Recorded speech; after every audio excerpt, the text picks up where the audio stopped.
क्या हाल है दोस्तों, आपका स्वागत है इंटरेस्टिंग टीवी में। एक और नई वीडियो लेकर आपके लिए आ गए हैं। आज की वीडियो बहुत इंपॉर्टेंट है, इसलिए एंड तक जरूर देखना। दोस्तों, आज की वीडियो में हम बात करने वाले LCA Mark II के बारे में। देखिए, LCA तेजस Mark 1A की फर्स्ट राइड हो चुकी है और नेचुरल है कि आप फोकस नेक्स्ट प्रोजेक्ट के ऊपर होगा। इस पॉइंट ऑफ टाइम पे भारत का नेक्स्ट बड़ा प्रोजेक्ट LCA Mark II है और LCA Mark II को लेके कुछ डिटेल्स आई हैं। देखिए, ये डिटेल्स ईडी के डायरेक्टर जितेंद्र यादव के इंटरव्यू से निकल के आए हैं और उनका ये इंटरव्यू लिया था आनंद कृष्ण सर ने। अगर आपने उनका ये वीडियो नहीं देखा तो आप जाके देख सकते हैं। काफी इन्फॉर्मेशन पैक्ड वीडियो है। दोस्तों, इस वीडियो के दौरान काफी बातें होंगी, लेकिन अगर आप नए हैं तो प्लीज सब्सक्राइब कर दे, बेल आइकन दबाना मत भूलिएगा। हम लोग LCA तेजस Mark II के बारे में और ज्यादा जानेंगे, क्लैरिफाई करेंगे और जो इन्फॉर्मेशन हम लोगों को पहले से पता है उसके साथ में इसको कनेक्ट करके एक बड़ी पिक्चर बनाएंगे।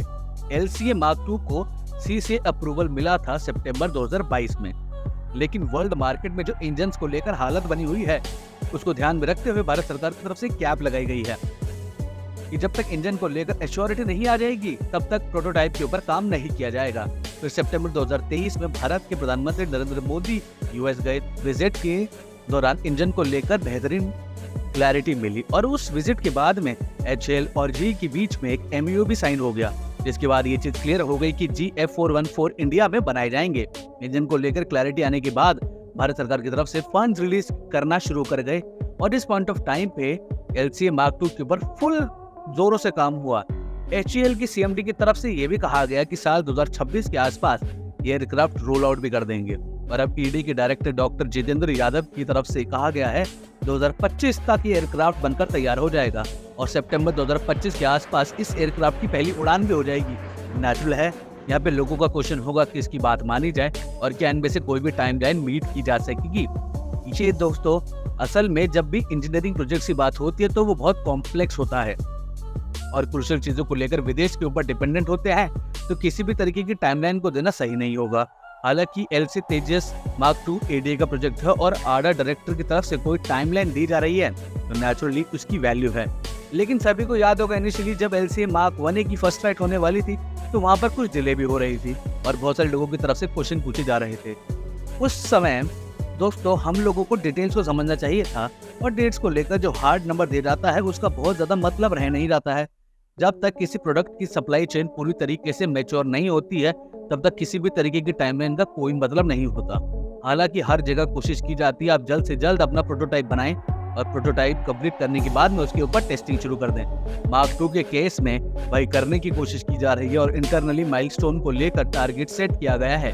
मोस्ट लाइकली ईडी डायरेक्टर की तरफ से वही चीज शेयर की जाती है। डिटेल्स को समझते हैं। सितंबर 2022 में CCS के अप्रूवल आने से पहले दोस्तों front fuselage, central fuselage, rear fuselage और टेल फिन विंग्स के टेंडर रिलीज कर दिए गए थे। CCS के अप्रूवल आने के बाद में फ्रंट फ्यूजलाज को लोड किया गया था।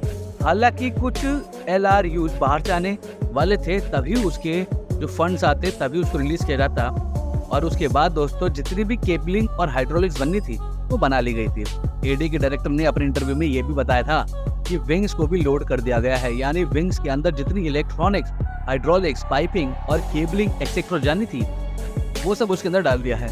यानी कि प्रैक्टिकली सेंटर फ्यूजलाज और रियर फ्यूजलाज को लोड करना बाकी है और अगर सही रहा सब कुछ तो 2025 तक ये पूरा भी कर देंगे।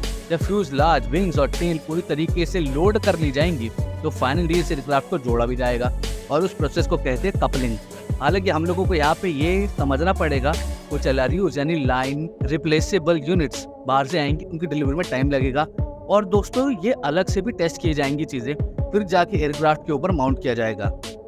वैसे AD और HAL को पॉलिटिकल स्टेटमेंट देना हो और आइडिया हो कि एयरक्राफ्ट की पहली उड़ान जल्द से जल्द करनी है, भले ही इसमें जाने वाली लाइन रिप्लेसेबल यूनिट्स ना आई हो, तो पहले प्रोटोटाइप को इनमें से कुछ LRU के बिना भी कपल किया जा सकता है। लेकिन DRDO और AD की तरफ से इस तरीके से काम नहीं किया जाता है। हम लोगों के पास में ऐसे लिविंग एग्जाम्पल है जहाँ पे देशों की तरफ से इस तरीके की अप्रोच यूज की गई थी, लेकिन भारत की तरफ से जब तक वो सिस्टम पूरी तरीके से सेटिस्फैक्टरी नहीं होगा तब तक उसकी पहली उड़ान नहीं की जाएगी।